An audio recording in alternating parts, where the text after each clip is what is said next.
and I bring you Interviewing the Legends with Ray Shasho on BBS Radio. Listen up!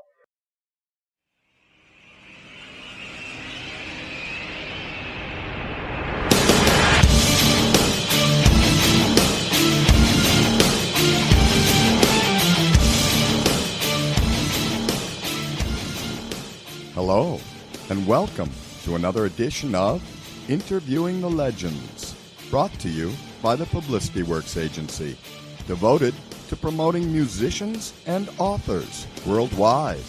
Call us today at 941-877-1552 to start your free publicity evaluation. Remember, we shine only when we make you shine. Please welcome the host of Interviewing the Legends, music journalist, author, and entrepreneur, Ray Shasho.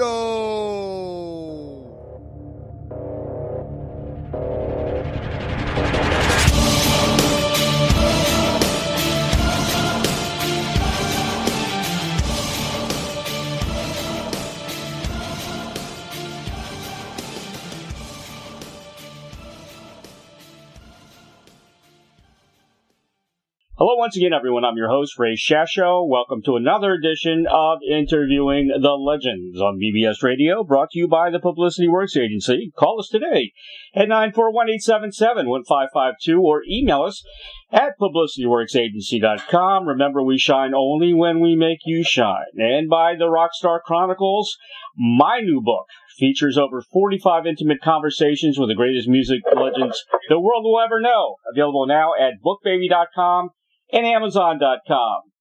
Canadian Music Hall of Fame group Loverboy celebrates the 40th anniversary of their 5-time platinum certified self-titled album, Loverboy, this year. To commemorate this sonic work of art, the group releases a special limited edition vinyl of the legendary rock classic via Sony Music Entertainment Canada Inc. Originally released in October of 1980, Loverboy features many fan favorite singles, including The Kid Is Hot Tonight, Turn Me Loose, and Little Girl, the latter serving as the inspiration behind the iconic album sleeve artwork.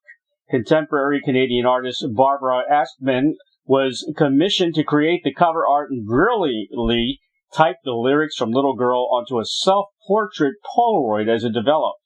The 2020 special edition is printed with a full cover emboss on Astman's typed text to pay homage to this process.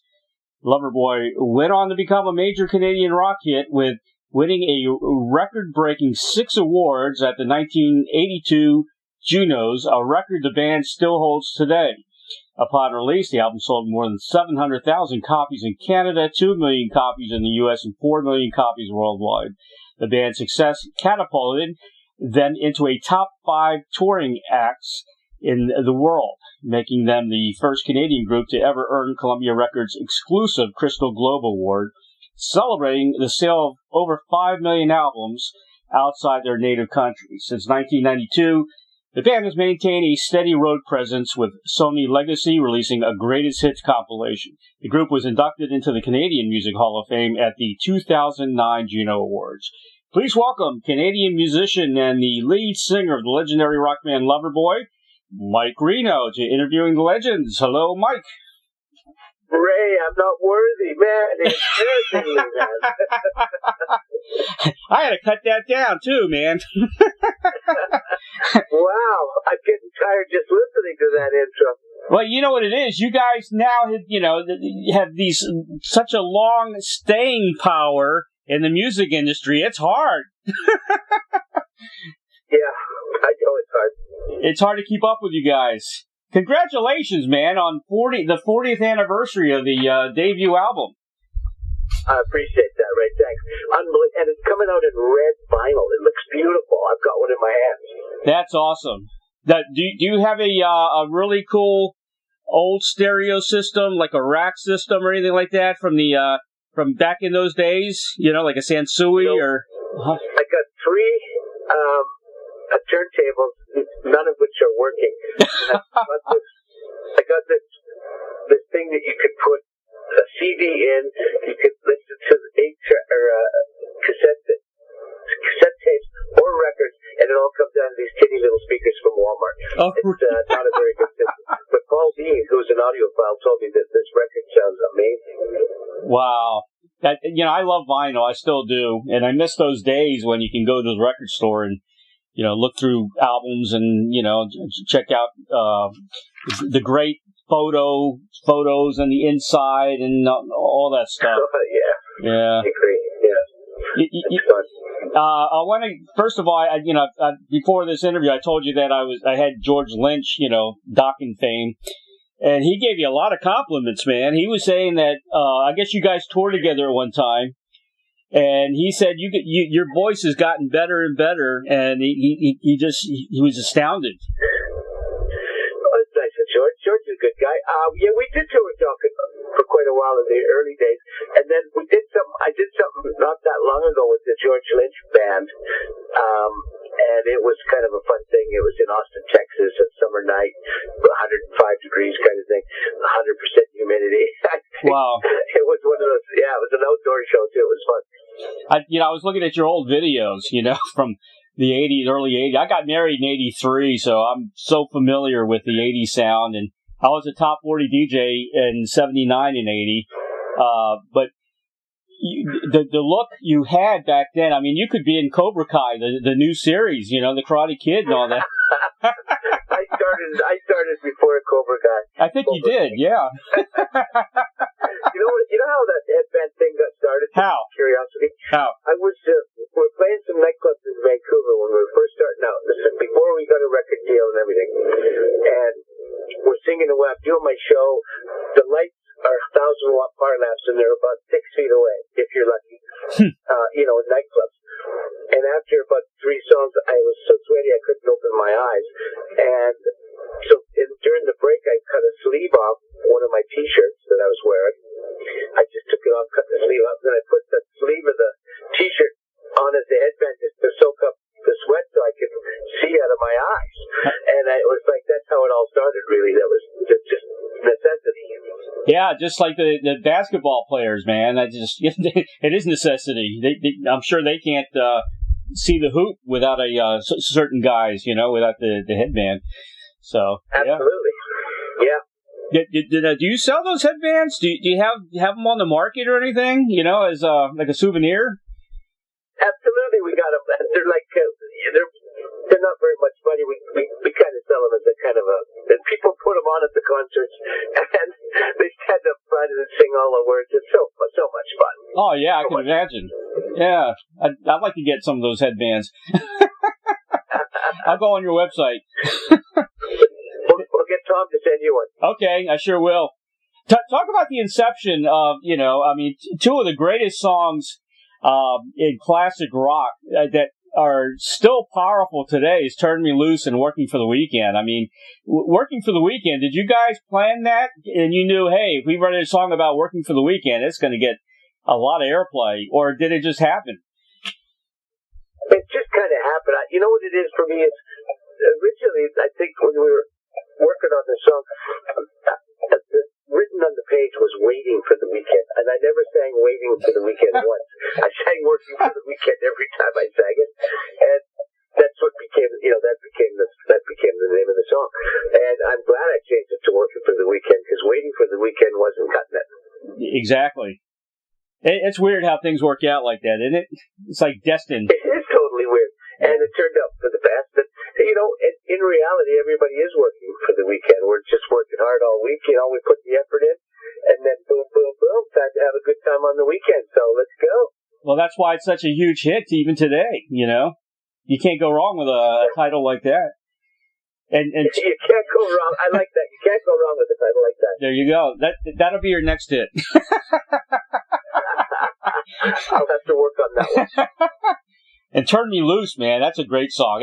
As a matter of fact, before I was getting ready for this interview, it got stuck in my head. It's one of those songs, you hear it and then it's always there, It's a great tune.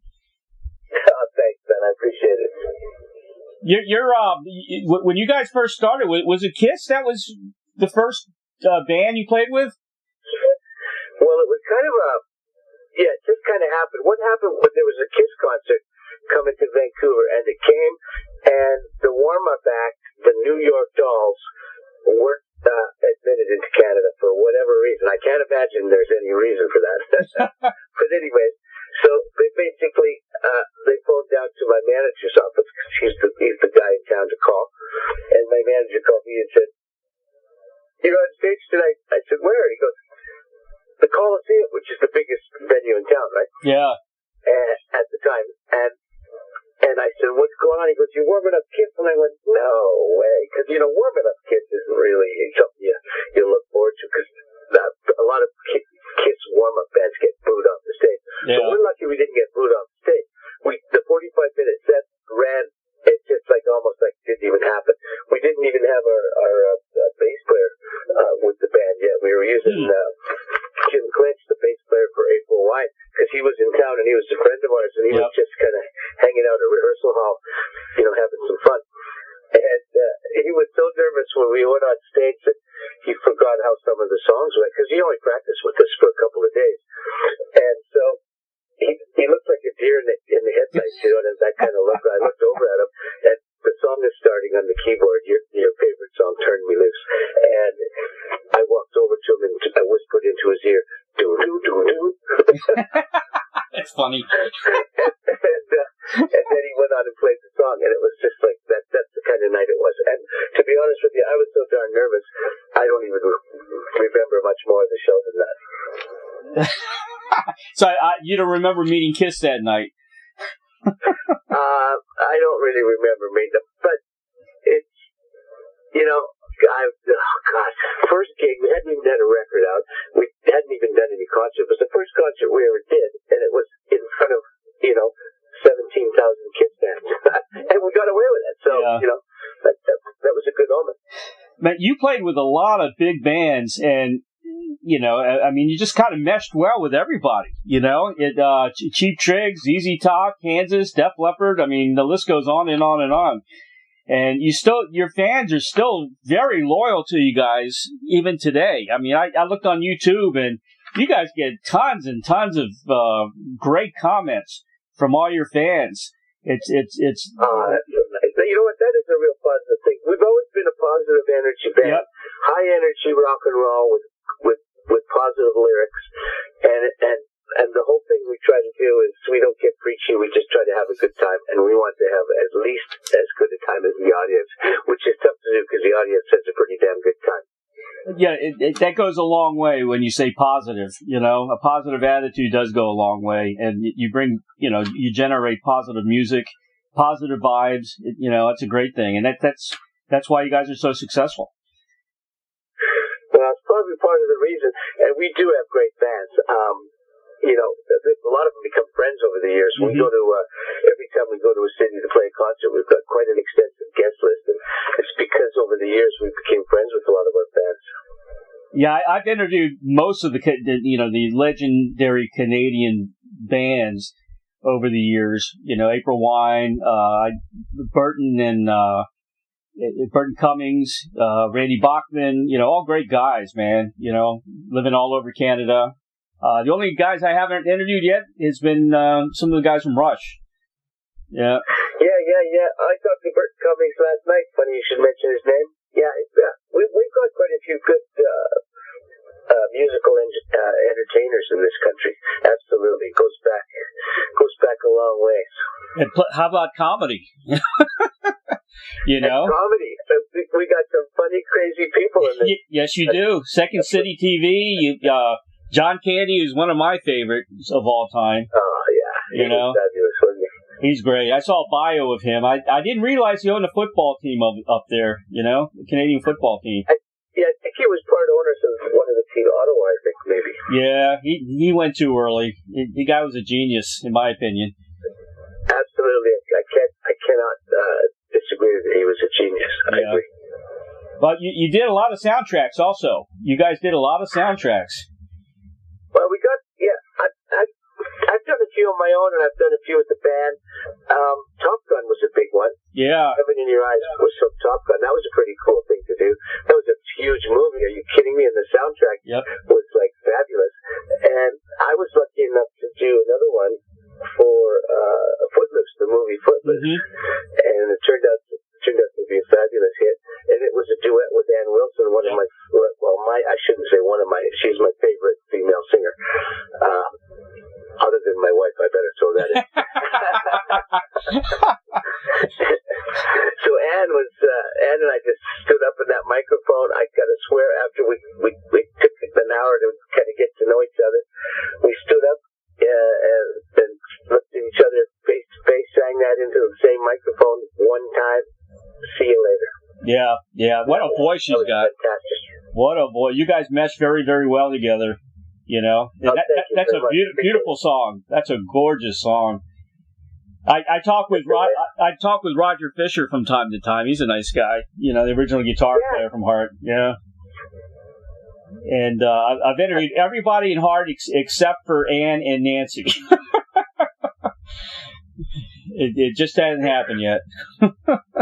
Well, now you got something to work for. You got to talk to Ann and you got to talk to Nancy. Exactly. When you do talk to the girls, say hi from Mike RENO. Exactly. We've done quite a few shows together, but we've never sang it other than that one time. Really? That's like Almost Paradise. We never sang it other than that one time. It's almost kind of neat because we only sang it once. You know what I mean? Yeah. You guys should definitely get together again and do something, you know? Collaborate. Absolutely. Yeah. Absolutely. Definitely like to see that. So what do you guys, during COVID, what have you been doing? Well, I don't want to sound like Mr. Leisure, but my golf game's getting better. Really? And my bike riding's getting better. Yeah. My fishing's getting better.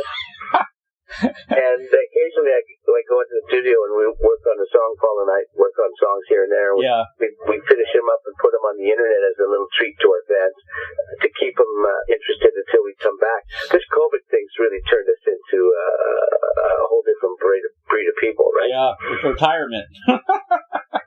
Kind of retirement type mode, I guess. I tell you what, the word retirement has been in my wheelhouse for the last 8 months. We've been off for almost 10 months now. I think maybe 10 months. That's crazy. Our last show was February 29th, which was leap year last year, right? In Las Vegas, and we came home March 1st, and they shut the borders down shortly thereafter. Wow. It's crazy. I don't know. You know, everybody I talk to, man, they miss a live audience, and you know, when is this going to happen? I mean, what can they do? There's got to be an alternative. I mean, they talked about watching concerts in your car and putting shields around and all this other kind of stuff. There's got to be another way to get the music out there, you know? Vaccine. Yeah, that's going to take... we might call the next album Vaccine. That's a good name for a rock band, too. I can see it now. Loverboy's Vaccine. 2121. That's funny. Or you can have a new band, a new side project called Vaccine. That's not a bad idea, sir. Ladies and gentlemen, would you welcome, please, Vaccine. So are you guys, you're talking about golf. What's your handicap? 12. Really? That's awesome. Yeah. Where are you playing? Are you playing in Canada? Yeah, I'm trying to get it down to single digits, but it's, now it's getting a little too cold where I live. Are you playing in Canada? All the courses in Canada? Well, I tell you what, I like to spend a lot of the winter in California, but this year it just isn't happening. We're not going anywhere, so I'm going to wait till the vaccine's distributed, around the world, and then I'm going to start traveling again. Yeah, we got some great courses down here in Florida, man. Awesome. Well, you're in Florida. I didn't know where you were from. That's great. I love Florida. I'm on the West Coast. When I come down to Florida, I play a couple of rounds of golf every week for sure. Yeah. Have you played Alice Cooper? You know what? I keep getting invited to his tournament, and then the show will come up, and I have to phone and cancel. But he has this thing in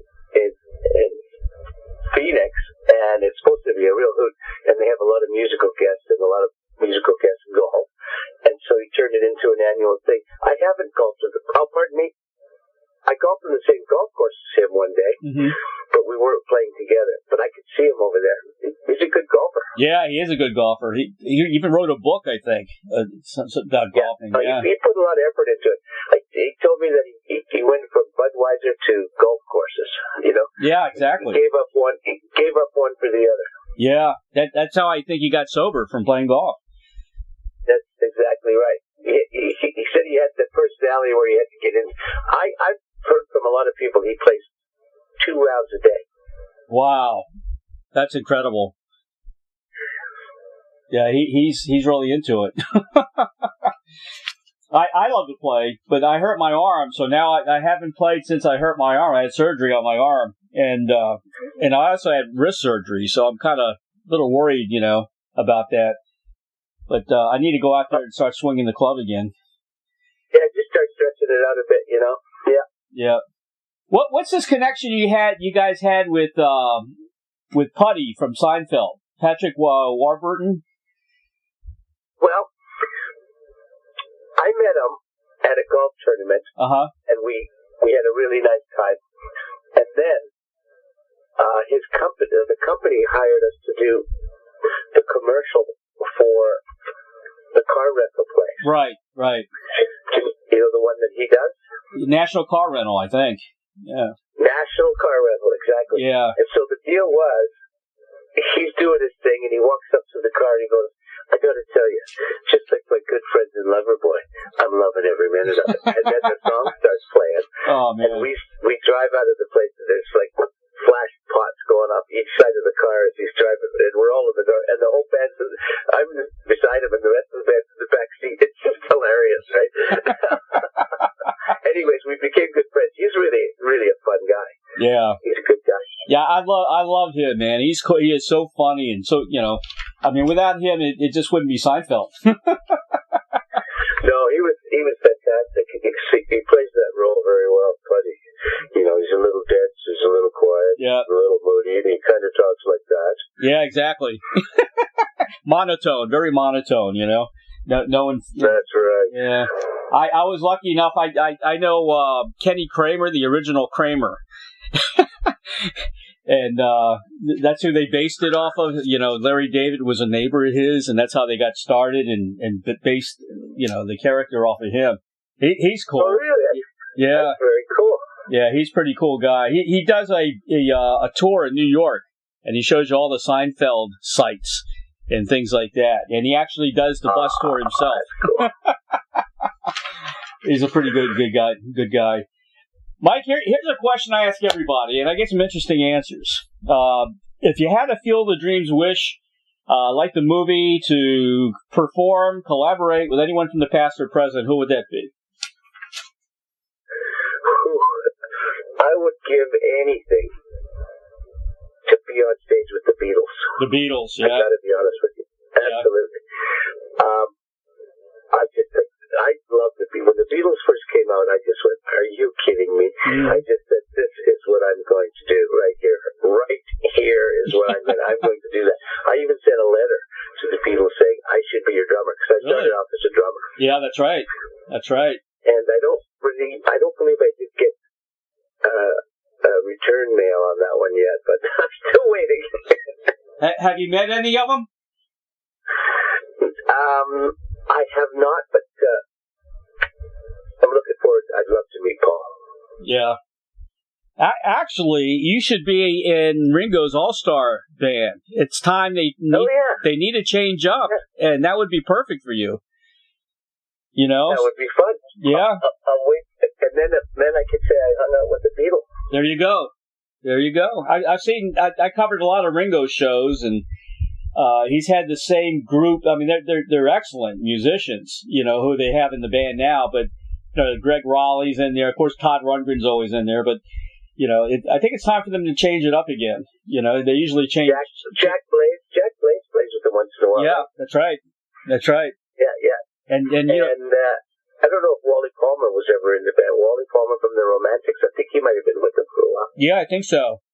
I know Wally. He's a Facebook friend, and I talk to him from once in a while.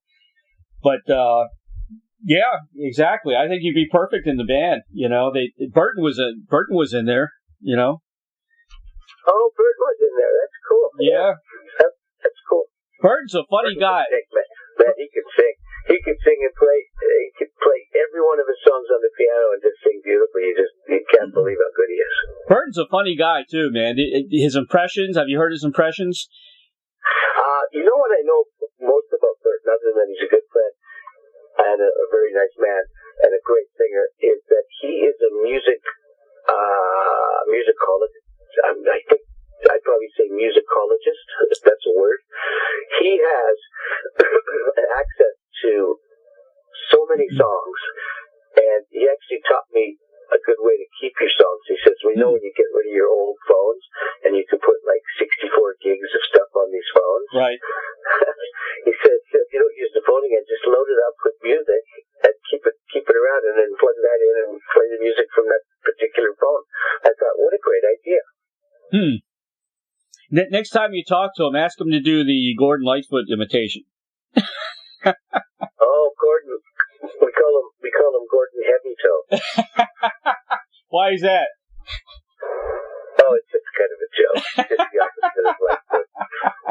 You know, he's a great guy too. And what's the great songs he's written? I tell you, man. We're trying to get him to calm down, though. To calm down. Oh man, that's funny.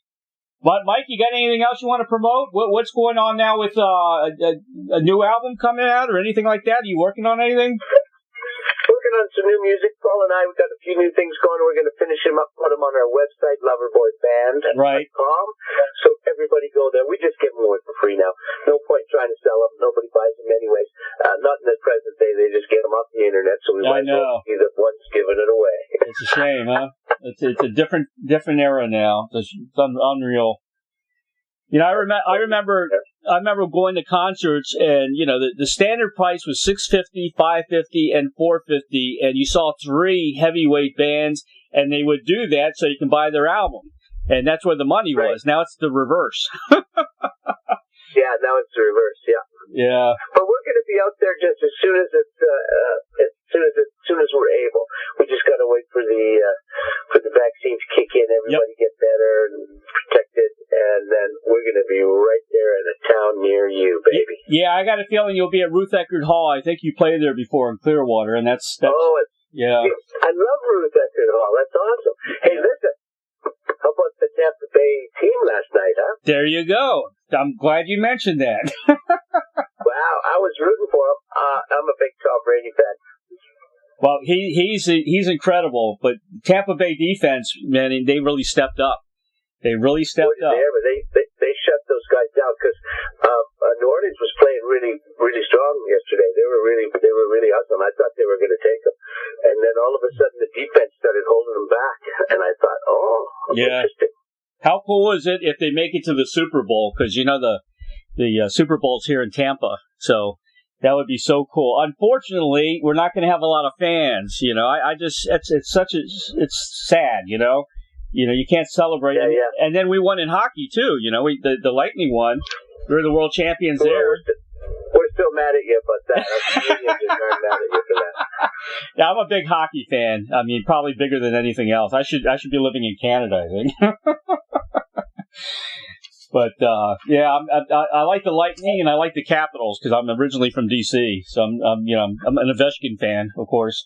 Oh yeah, he's a player to have, huh? Yeah. Ray, I better get out of here. I got a couple other things to do today, Mike. And I really appreciate talking to you. Hey man, it was a lot of fun. Thank you for being on the show. I really appreciate it. We hope to see the band again on the road very soon. Thank you so much. Okay. Yeah, Ray. All right, Nice Mike. talking to you, bud. Take care. Bye-bye.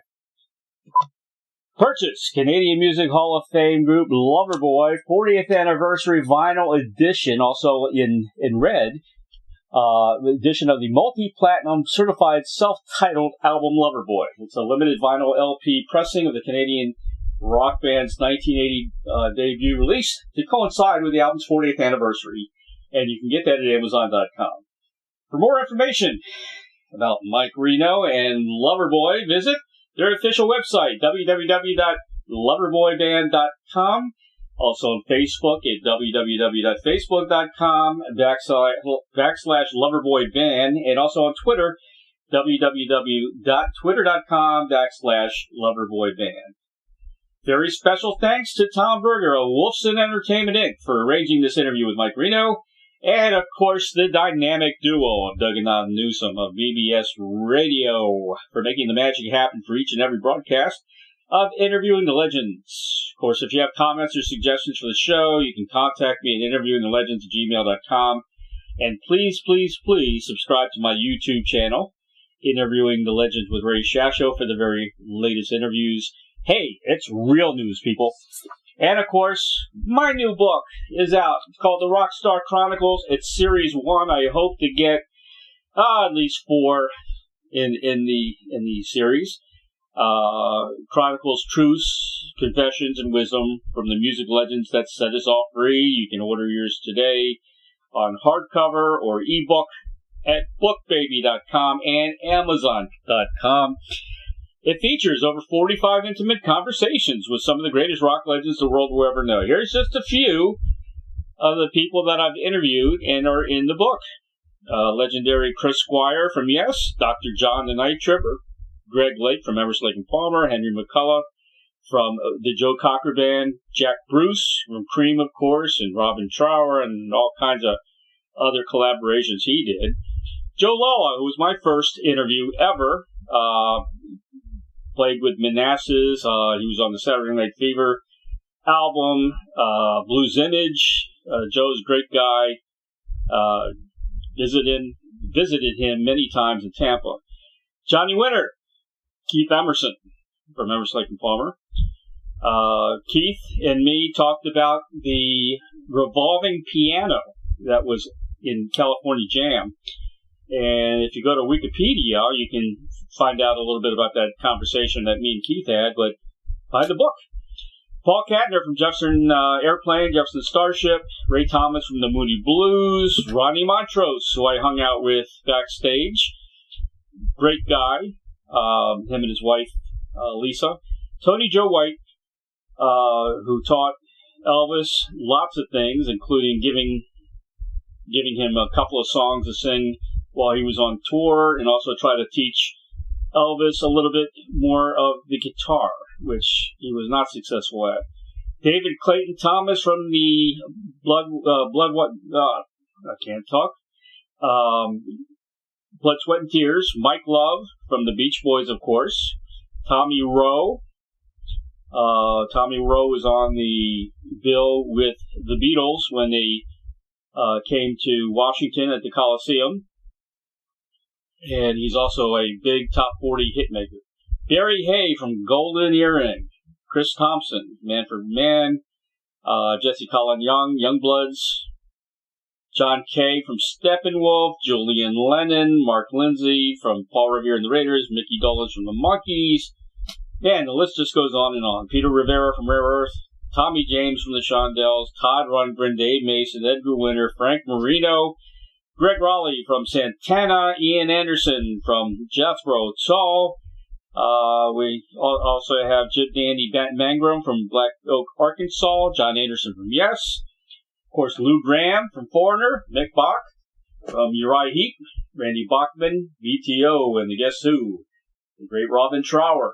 Roger Fisher from Heart. Steve Hackett from Genesis. Annie Haslam, the beautiful voice of Renaissance. Melanie Safka, Petula Clark, Susie Quattro, Colin Blumstone from the Zombies, Dave Davies from the Kinks, Jim McCarty from the Yardbirds, and of course, Pete Best, the original Beatle drummer. It's just a fantastic lineup of people over the years that I've had the great pleasure of chatting with, and the hardcover is definitely a collector's item, and it's a great table book, coffee table book. Just sit it there on the coffee table, and people will definitely be interested in it. Well, by the way, book review, the Literary Titan gave us 5 stars on that, so we're very proud of that. Thank you for listening today, and tune in to us next time. We have a lot of great legends coming up your way, music legends. And stay safe, stay healthy, and peace, everybody. God bless. Amen.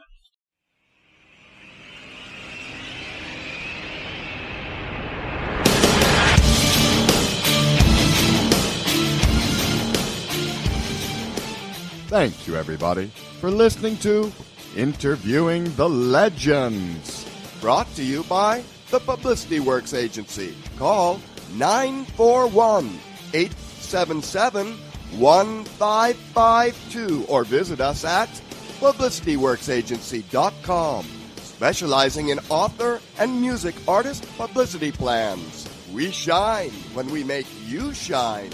Tune in to Interviewing the Legends every Tuesday at 7 p.m. Pacific Time on PBS Radio, Station 1.